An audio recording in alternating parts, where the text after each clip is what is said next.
Hello dear class, dear बच्चों, welcome again. हम सभी लोग आज की क्लास में ग्रेविटेशन के बारे में कुछ डिस्कशन करेंगे। ठीक है, चलिए देखते हैं ग्रेविटेशन का कॉन्सेप्ट हम सभी को क्या बताता है। देखिए, हमारी सराउंडिंग में कई तरीके के फोर्सेस होते हैं। उन सभी फोर्सेस पे हमें थॉरोली डिस्कशन करना होता है।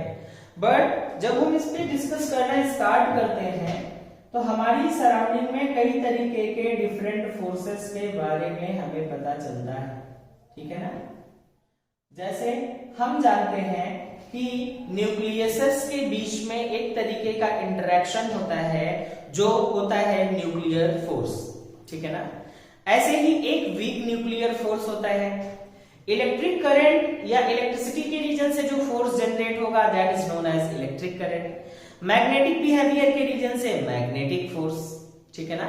Electric force, magnetic force, in the same manner gravity के रीजन से। ग्रेविटी का मतलब क्या हुआ, किसी एक पार्टिकुलर मास के रीजन से, ठीक है ना, दूसरे मास का जो इंटरेक्शन होता है that is known as the gravitation. ठीक है ना।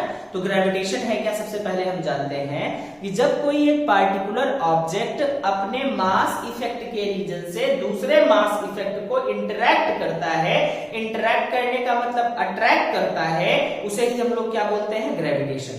ग्रेविटेशन का एक जो बड़ा इंपॉर्टेंट खूबी है वो ये है कि ये हमेशा जो होता है बेटा अट्रैक्टिव होता है। यानी नेचर कैसा होगा इसका, अट्रैक्शन का होगा। कभी भी ये रिपल्जन का बिहेवियर शो करता ही नहीं है। इसके अलावा अगर आप इलेक्ट्रिक फोर्स की बात करेंगे तो दोनों होंगे, अट्रैक्टिव भी और रिपल्सिव भी। ठीक है। थर्ड केस में हम आगे बढ़ते हैं, हम मैग्नेट की बात करते हैं तो मैग्नेटिक फोर्स में भी अट्रैक्शन भी होगा, रिपल्सन भी होगा। न्यूक्लियर फोर्स रिपल्सिव होता है मोस्टली। ठीक है ना। तो देखिए, कई तरीके के अलग अलग वेरिएशन में फोर्सेस मिलेंगे, but in today's class we have to discuss about the gravitation. तो सबसे पहले हम ग्रेविटेशन के बारे में जानते हैं। ठीक है ना। ग्रेविटेशन को तो मैंने बता दिया कि जब किसी एक मास को दूसरे मास के रीजन से इंटरैक्ट किया जाता है तो उसे ही हम लोग बोलते हैं ग्रेविटेशन। ठीक है ना। अब देखिए, इसके बारे में सबसे पहले universal law of gravitation propose किया गया। कई लॉज दिए गए बट वो प्रैक्टिकली प्रूव नहीं किए जा सके, इसलिए पीछे रह गए हम। ठीक है ना। बट न्यूटन ने फर्स्ट ऑफ ऑल इस चीज को प्रैक्टिकली एक्सपेरिमेंटली क्या किया, प्रूव किया और बताया कि किस तरीके से ये वर्क करेगा। ठीक है। तो चलिए हम क्लास में यूनिवर्सल लॉ ऑफ ग्रेविटेशन पे वर्क करते हैं। ठीक है। तो आज की क्लास में बेटा we are starting from the universal law of gravitation. Universal law of gravitation. Universal law of gravitation का क्या मतलब रहा, यूनिवर्सल लॉ ऑफ ग्रेविटेशन का मतलब रहा, सबसे पहले हम अपनी माइंड में एक इमेज बिल्ड करते हैं जिसकी हेल्प से चीजों को समझना इजी हो जाएगा। तो देखिए, यहाँ पर सबसे पहले आपको जो बताया गया, ये आपके पास एक पार्टिकुलर बॉडी रही, यहां पर आपको ये दूसरी बॉडी दी गई that is B. This is body A and this is body B. They are separated by a fixed distance separation that is equals to r. ठीक है ना। यहां पर देखिए, समझिएगा इस चीज को, ये इसके सेंटर से इसके सेंटर के बीच की दूरी है। अभी आगे हम ये चीज जानेंगे कि ग्रेविटेशन फोर्स जो होता है वो सेंट्रल फोर्स होता है। ठीक है ना। पर ये देखते हैं, यहां पर there is a body A having mass m1 and there is another body having mass m2 and separated by a fixed distance that is r. तो बॉडी a and b जिनका मास m1 and m2 था उनको किस distance से हमने separate कर लिया बेटा, तो देखिए इनके बीच में बताया गया स्टेटमेंट में लिखता हूं यहां पे, इन आवर यूनिवर्स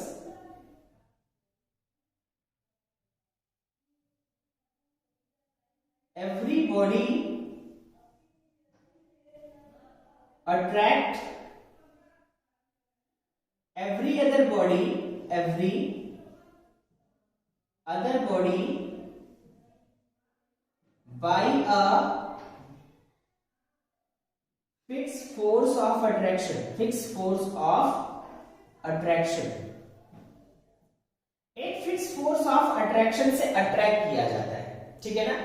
तो वो जो फोर्स ऑफ अट्रैक्शन लगेगा उसे हमने यहां पर बता दिया, ये Fg होता है, ग्रेविटेशनल फोर्स, ठीक है ना। In our universe every celestial body attract every other body by a fix force of attraction, उसे हमने क्या बता दिया बेटा, ग्रेविटेशनल फोर्स है। वो कौन सा फोर्स है आपका, ग्रेविटेशनल फोर्स, ठीक है, दैट इज टू गुड। अब देखिए ये ग्रेविटेशनल फोर्स मिल तो गया, बट ये किस तरीके से वैरी करेगा। देखो होता क्या है कि मासेस जितने ज्यादा होंगे आपका फोर्स भी उतना ज्यादा होगा। यहां पर बताया गया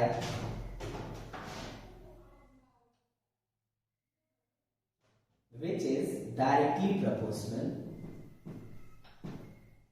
which is directly proportional to the product of masses, product of masses. अब समझिएगा, मैं एक एग्जांपल देता हूं आपको, आप समझ पाएंगे। दो छोटे छोटे मैग्नेट्स ले लिए और दोनों के अपोजिट पोल्स को रखा, उनमें अट्रैक्शन होगा, बीच में अपनी फिंगर लगा दीजिए, बहुत ज्यादा प्रॉब्लम नहीं होगी। अगली बार मैग्नेट की साइज को आपने इतना बड़ा कर दिया, दोनों मैग्नेट्स को रखा, बीच में फिंगर लगाई, वो तेजी से अट्रैक्ट होंगे, क्या होगा बेटा, इफेक्ट पड़ेगा। अगली बार मैग्नेट की साइज को और बड़ा कर दीजिए बेटा, आप बीच में फिंगर रखेंगे ना, तो उंगली पूरी तरीके से आपकी इंजर्ड हो जाएगी, finger got injured completely. Reason क्या है, रीजन क्या है समझिएगा, this is the most important point. जैसे जैसे मास बढ़ रहा है ना, वैसे वैसे अट्रैक्शन फोर्स क्या हो रहा है, बढ़ रहा है। तो in the same manner you must have to focus here कि Fg जो होगा वो डायरेक्टली प्रोपोर्शनल होगा, किसके, Fg is directly proportional to the product of their respective masses, ठीक है ना। तो देखो बेटा यहां पर क्या मिला आपको, ये जब आप इसको लेकर के चलोगे तो यहां पर क्या मिलेगा, Fg is directly proportional to m1 m2, जिसको हम लोग बोलते हैं बेटा प्रोडक्ट रूल। क्या बोलते हैं, प्रोडक्ट रूल। प्रोडक्ट रूल क्या है, यानी मासेस का प्रोडक्ट डायरेक्टली इफेक्ट करेगा। अगर आपने मास 1 को डबल कर दिया, फोर्स डबल हो जाएगा, मास 2 को डबल कर दिया, फोर्स डबल हो जाएगा, मास 1 को डबल किया, मास 2 को ट्रिपल किया, दोनों का प्रोडक्ट कर दो, 3 2 जा 6 टाइम्स हो जाएगा। अभी हम इस पे डिस्कस करेंगे। तो ये डायरेक्टली प्रोपोर्शनल है, यानी जिस रेशियो में मास को बढ़ाओगे उसी रेशियो में फोर्स भी आपको बढ़ा हुआ मिल जाएगा प्यारे बच्चों। चलिए नेक्स्ट केस में क्या मिलता है आपको, बताया गया inversely proportional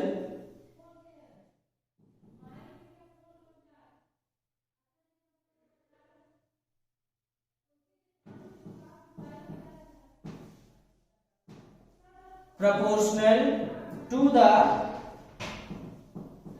square distance between them, square distance between them, between them। समझिएगा इस चीज को, जो आपका Fg होगा that is inversely proportional to r square, यानी जैसे जैसे डिस्टेंस को बढ़ाओगे ना, स्क्वायर टाइम्स फोर्स कम होता जाएगा। अगर डिस्टेंस को हाफ करोगे तो 4 टाइम्स आपका जी कम हो जाएगा। डिस्टेंस को अगर आपने डबल कर दिया, ठीक है, तो आपका 4 टाइम्स ये कम हो जाएगा। कहने का मतलब इनवर्सली का मतलब होता है जिस रेशियो में ये क्वांटिटी में चेंज होगा उसके अपोजिट रेशियो में फोर्स बदलेगा। फोर्स को डबल किया, डिस्टेंस हाफ हो जाएगा, डिस्टेंस को डबल किया, फोर्स हाफ हो जाएगा, डिस्टेंस को ट्रिपल किया, फोर्स 1/3 हो जाएगा। मतलब बस रेसिप्रोकल करते जाओ। लेकिन यहां पर ध्यान दीजिएगा, स्क्वायर है तो डिस्टेंस को डबल किया, फोर्स उसका पहले स्क्वायर करो, 2 2 जा 4, 1/4 हो जाएगा। डिस्टेंस को ट्रिपल किया, उसका रेसिप्रोकल करके स्क्वायर करो, 1/9 हो जाएगा। तो यहां पर इसको बोलते हैं बेटा इनवर्स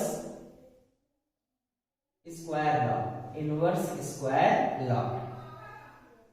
आई बात समझ में। अब देखो बेटा दोनों इक्वेशंस को प्रॉपर्ली मर्ज कर लीजिए। मर्ज करेंगे तो अभी बहुत सी चीजें आपको देखने के लिए मिलेगी। देखिए ध्यान दीजिएगा, equation first and equation second को मर्ज करने पर मिले m1 m2 upon r square, this is m1 m2 upon r square. बेटा प्रोपोर्शनैलिटी के साइन को हटाने पर कोई ना कोई कांस्टेंट मिलता है, इट इज वेल नोन, ये अच्छे से जानते हो आप लोग। तो यहाँ पर क्या मिल जाएगा, fg इक्वल्स टू, क्या मिलेगा आपको यहाँ पे, fg इक्वल्स टू मिल जाएगा कैपिटल G, ठीक है ना। ये क्या रहा, m1 m2 upon r square. बेटा ये क्या रहा, ये यूनिवर्सल लॉ ऑफ ग्रेविटेशन का मैथमेटिकल एक्सप्रेशन या मैथमेटिकल सिग्निफिकेंस रहा। और फोर्स है तो ऑब्वियसली न्यूटन में होगा, क्योंकि फोर्स को किसमें मेजर किया जाता है, ऑलवेज इन न्यूटन, ठीक है ना। तो हमेशा जानेंगे जब भी कोई एक्सप्रेशन निकालेंगे तो उसके एक्सप्रेशन के साथ उनकी यूनिट को लिखना, कौन सी यूनिट, एसआई यूनिट को लिखना, दैट विल बी कंपल्सरी, ये बिल्कुल कंपल्सरी होगा। चलिए आगे बढ़ते हैं, ये जी है क्या एक्चुअली, तो देखो यहाँ पे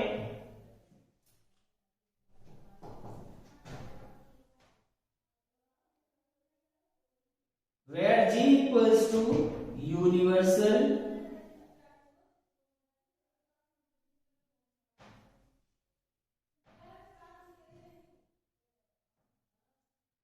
gravitational constant, universal gravitational constant, क्या बोलते हैं जी को, जी को हम लोग बोलते हैं यूनिवर्सल ग्रेविटेशनल कांस्टेंट, ठीक है ना। प्रोपोर्शनैलिटी साइन तो है ही, है प्रोपोर्शनैलिटी कांस्टेंट तो है ही, लेकिन this constant is known as the universal gravitational constant. और इसकी वैल्यू क्या होती है, वैल्यू ऑफ जी, तो जी की वैल्यू होती है 6.67 इंटू 10 टू पावर -11। यूनिट होगी, ध्यान दीजिएगा, unit will be newton metre square per kilogram square. समझिएगा ये कैसे मिला हुआ है आपको, इस चीज को ध्यान दीजिए। जब आप इसको देखेंगे तो ध्यान दीजिएगा, Newton metre square per kilogram square, यहां से ध्यान दीजिएगा, जब आपको जी की यूनिट निकालनी होगी then how can we find this, G equals to F R square upon m1 m2। तो कितना हो जाएगा, यहाँ पर f की वैल्यू न्यूटन होती है, r स्क्वायर मतलब मीटर स्क्वायर हो जाएगा, और m1 m2 यानी m स्क्वायर तो किलोग्राम स्क्वायर, तो Newton metre square per kilogram square. यहाँ पर आपको बेटा इसकी यूनिट दे दी गई, ठीक है ना। इतनी चीजें आपको यहाँ पर थॉरोली बताई गई। देखो बड़ा सिंपल सा केस है यार, जब चीजों को समझने के लिए आप आगे बढ़ोगे तो चीजें आपके लिए बिल्कुल हलवा होती हुई चली जाएगी। देखो है क्या, पढ़ाई इजी तो नहीं है, ठीक है ना, लेकिन टफ भी नहीं है। देखो जिस चीज को करने के लिए आप जाते हो ना वो आपको आसानी से मिल जाता है, ठीक है ना।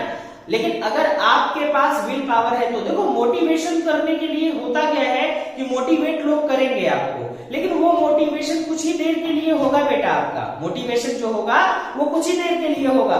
तो try to be self motivate, खुद से मोटिवेट रहने के लिए ट्राई करिए, that is the most important thing. वो कहा गया है ना, कौन कहता है आसमां में सुराख हो नहीं सकता, कौन कहता है आसमां में सुराख हो नहीं सकता, कोई पत्थर तो तबीयत से उछालो यारो। बड़ी सिंपल सी बात है बेटा, अगर आपको कुछ करना है, कुछ बनना है तो 100% डेडिकेशन के साथ आज से ही लग जाना होगा, ठीक है ना। यहां पर देखिए we have to move on further, यहां पर आपको ये इतनी सी चीज दी गई, जी की वैल्यू निकाली, क्या होती है 6 पॉइंट। अब आप कहोगे इसका मैथमेटिकल रिप्रेजेंटेशन तो बताया ही नहीं। अरे बेटा बताया जाएगा, कैसे आया ये, यहां पर देखिए, अगर आप एक बॉडी को मान लेते हो अर्थ है, क्या मान लेते हो, ये अर्थ है, ठीक है ना, ये अर्थ है। यहां से बेटा r डिस्टेंस पे आपने एक और मास मान लिया m, क्या मान लिया m।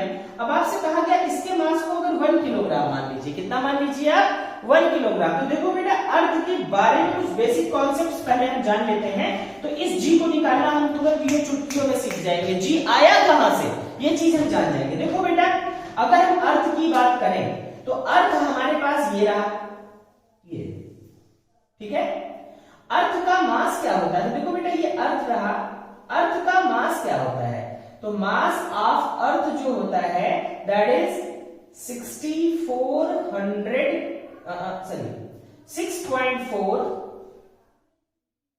Into 10 to power 4 24 kilogram, 6 into 10 to power 24 kilogram, 6 into 10 to power 24 kilogram. बेटा ये होता है मास ऑफ अर्थ।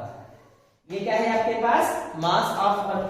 अगर मैं इसके रेडियस की बात करूं, अर्थ के रेडियस की, तो रेडियस ऑफ अर्थ कितना होता है? रेडियस ऑफ अर्थ होता है 6.4 इंटू 10 टू पावर 3 किलोमीटर, यानी 10 टू पावर 3 किलोमीटर, हाँ, यानी 6400 किलोमीटर, 6400 किलोमीटर। या फिर इसी को हम बोल सकते हैं 6.4 इंटू 10 टू पावर 6 मीटर। तो बड़ा सिंपल सा केस है बेटा। अब देखो, आपने ये अर्थ लिया, अर्थ के रेडियस के इक्विवेलेंट पे आपने यहां पर एक ऑब्जेक्ट एज्यूम कर लिया जिसका मास कितना माना आपने? मास इसका कितना ले लिया? 1 ले लिया। रेडियस ऑफ अर्थ कितना होगा? It is given clearly 6.4 into 10 to power 6 metre. हमने इसको SI यूनिट में कन्वर्ट कर लिया। मास ऑफ अर्थ कितना है? 6 इंटू 10 टू पावर 24। तो जी की वैल्यू निकालनी है बेटा, जी की वैल्यू निकाल लो, जी की वैल्यू निकाल लो। देखो बेटा, जब इनके बीच का अट्रैक्शन फोर्स निकालने के लिए आप जा रहे हो, तो देखिए ये किस तरीके से वर्क करेंगे, ये किस तरीके से वर्क करेंगे। तो देखो बेटा, यहां पर जी की वैल्यू निकालनी है, तो जी की वैल्यू कितनी हो जाएगी? जी की वैल्यू हो जाएगी F R square upon M1 M2, ठीक है ना। तो F की वैल्यू कितनी होगी? 9.8 न्यूटन, 9.8 न्यूटन होगा बेटा। कितना होगा? 9.8 न्यूटन। यहां पर R की वैल्यू कितनी दी गई आपको? 6.4 इंटू 10 टू पावर 6, ठीक है। और उसके बाद आपको M1 की वैल्यू दी गई 6 इंटू 10 टू पावर, यानी मास ऑफ अर्थ। जब सभी चीजों को रखोगे ना तो मिलेगा कितना? 9.8 न्यूटन रखा, 6.4 इंटू 10 टू पावर 6 का होल स्क्वायर कर दिया, m की वैल्यू 6 इंटू 10 टू पावर 24 कर दिया, ठीक है, और इसकी वैल्यू 1 रख दिया। प्यारे बेटा ध्यान देना, ठीक है ना, बड़ा अच्छा सा आंसर आएगा यही 6.67 इंटू 10 टू पावर -11। यूनिट कितनी होगी? फोर्स के लिए न्यूटन, आर स्क्वायर के लिए metre square, upon M1 M2 kilogram square. बेटा ये आपके पास रहा एक सिंपल सा फंडामेंटल, किस मेथड से हमने इसकी वैल्यू को फाइंड आउट किया। एक इंपॉर्टेंट चीज जो और मिलने वाली है वो ये कि ये जो आपको फोर्स मिला हुआ है ना, ये कैसा है? तो it is a central force, ठीक है ना। ग्रेविटेशनल फोर्स जो होगा बेटा क्या होगा? कैसा फोर्स होगा आपका? Gravitational force is